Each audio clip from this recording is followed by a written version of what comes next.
For nation की एक पुकार, घर पर रहिए सपरिवार, स्टे होम स्टे सेफ। नमस्कार, मैं दीपक मिश्रा।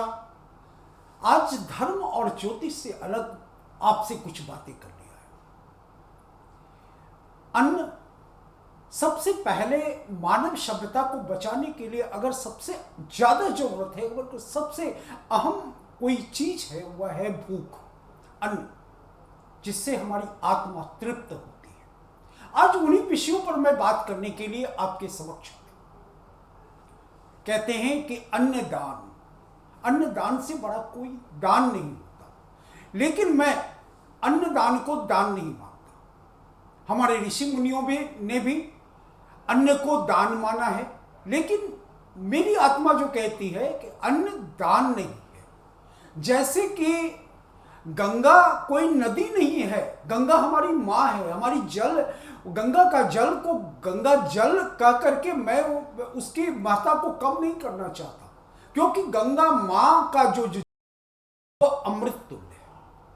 इसमें किसी भी प्रकार के विषाणु कीटाणु नहीं हो सकते। ठीक उसी प्रकार अन्न हमारी आत्मा को तृप्त करता है और हमें परमात्मा का साक्षात्कार कराता है। इसलिए अन्न कभी भी हम उसे दान नहीं कर सकते। दान तो उनका होता है जो नश्वर हो सकते हैं, जिनका अंत हो सकता है, लेकिन अन्न एक ऐसा वस्तु है जो अंदर जाकर एक नई शक्ति का संचार करता है, आत्मा को तृप्त करता है और परमात्मा से एकाकार कराता है। गांव में कहावत है, भूखे भजन न होय गोपाला। भूखे भजन नहीं हो सकता। तो आज इसी अन्न के बारे में मैं बात करने, अनाज के बारे में बात करने के लिए आया हूं। देखिए, चूंकि ज्योतिष का साधक हूं, ज्योतिष की साधना करता हूं, ज्योतिष का विद्यार्थी हूं, मैं एक ज्योतिष का छात्र हूं। धर्म से मेरी आस्था है, मानवता से मेरी रुचि है और मानवों के बीच रहता हूं। बहुत सारे लोग आते हैं और इन्हीं में से मैं कुछ गुरु रहस्य को निकालता रहता हूं। मैं देखता हूं कि जो लोग 5,000 से लेकर 15,000 या 20,000 रुपए महीने कमाते थे, एक महीने होने को है, अभी 20-25 दिन हो गए, तो अब उनके घर में अनाज की कमी होने लगी है, अन्न की कमी होने लगी है। यह देश, हमारा भारतवर्ष, बाल गोपाल की पूजा करने वाला है। अगर कोई बाल गोपाल अगर भूखा रह जाए रात भर, तो हम पूरी धरा हम माफ नहीं कर सकते अपने आप को। अगर कोई बच्चा दूध के लिए पुकार कर अगर ऐसे ही सो जाए, बिना खाए बिना भूखे सो जाए, तो हम अपने आप को माफ नहीं कर सकते। ठीक है, मेरी आस्था मंदिरों के प्रति है, मेरी आस्था पूजा के प्रति है, मेरी आस्था भगवान को समर्पण करने, लेकिन इन समर्पण के बीच एक अर्पण आता है। वो अर्पण है किसको? क्योंकि अन्न मैं मानता हूं कि अन्न नहीं है, अनाज नहीं है, अनाज ब्रह्म है। वो ब्रह्म से एकाकार किया जाता है। अनाज जब शरीर में जाता है तो एक नई शक्ति का संचार होता है। वह नई शक्ति एक वपन योग्य बनता है। उससे जो ललहाती खेती तैयार होती है, वह उत्तम चरित्र का भी निर्माण होता है। कहते हैं चरित्र तभी बन सकता जब हमारे पेट की क्षुधा वह शांत हो।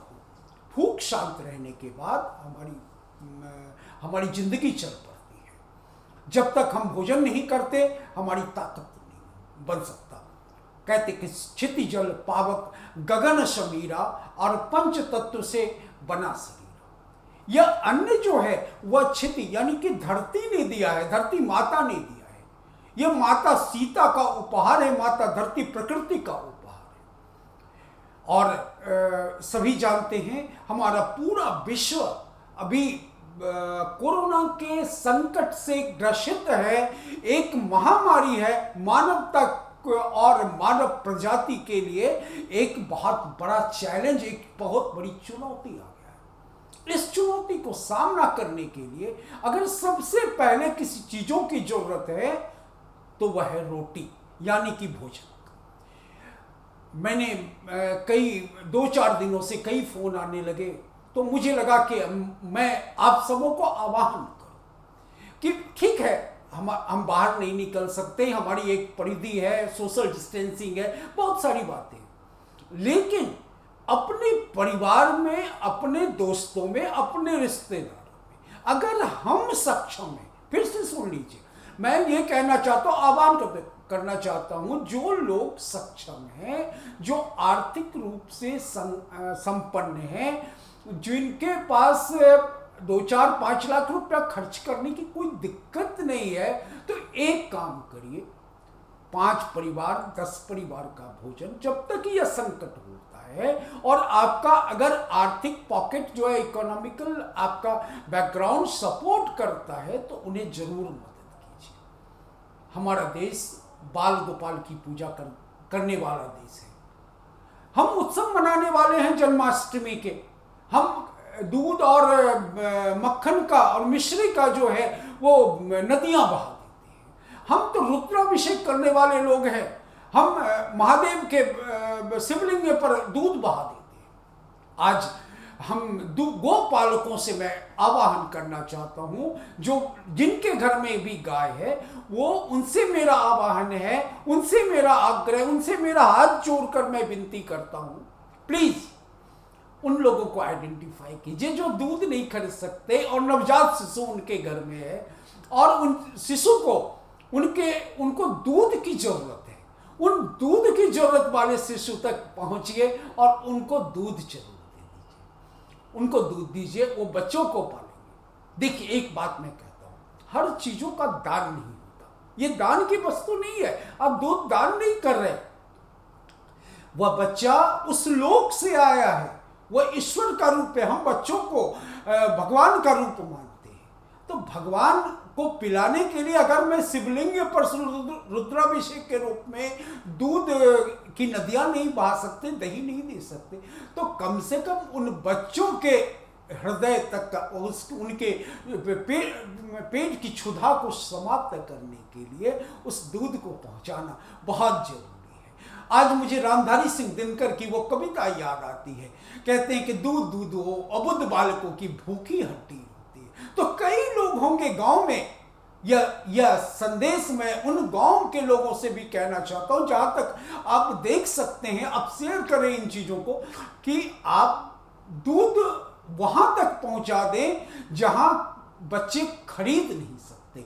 कोई इसके जाति नहीं है, कोई धर्म नहीं है, किसी भी प्रकार की मानवता के लिए उन तक दूध पहुंचाएंगे। क्योंकि जब मानव का जन्म हुआ है या किसी पशु पक्षियों का जन्म हुआ है, तो वो प्रकृति में हुआ है और प्रकृति से बड़ा कोई प्रेरणा नहीं है। कहते हैं कि सृष्टि और प्रकृति यह माँ है और ये जगत की माता है। महादेव तो महादेव है और महादेव की पूजा है, यह नारायण की पूजा है। अगर हम नर की पूजा करते हैं, आज नर की पूजा करने का दिन है। और यह कोरोना संकट कुछ दिनों की बात है। कोरोना एक आया है, कुछ जगह आया है, कुछ जगह नहीं भी आया है। हम सोशल डिस्टेंसिंग रख रहे हैं और निश्चित रूप से हम कोरोना से नहीं लड़ रहे हैं, बल्कि कोरोना को हम चौखट पर रोक दे रहे हैं। फिर से मैं कहना चाहूंगा आपको कि कोरोना को हम चौखट पर रोकने के लिए सोशल डिस्टेंसिंग का प्रयोग कर रहे हैं, लेकिन इस सोशल डिस्टेंसिंग में सबसे ज्यादा अगर कोई जरूरत की चीजें हैं कि कोई भूखा ना रहे और साधु ना भूखा जाए। तो जैसे नदियां, हमारी जो गंगा नदी है वो नदी नहीं है सिर्फ, वो अमृत, हमारा कोई जूस नहीं है, कोई हम ये नहीं कि ईख का रस हमने मशीन से निकाला और पी गए। अमृत अमृत है, वो ईश्वर का वरदान है। उसी प्रकार अनाज अमृत का वरदान है। एक बात मैं बता रहा हूं, हम बिहार झारखंड के लोग हैं और बिहार में इसकी महत्ता है। हम दिलों को देखकर किसी के घर जाते हैं, हम दीवार और बड़े से महल को देख करके नहीं जाते। आज भी पीपल वृक्ष के नीचे 4 लोग बैठ करके बातें करते हैं और पूरे देश दुनिया की बातें करते हैं, हमें सब कुछ पता है।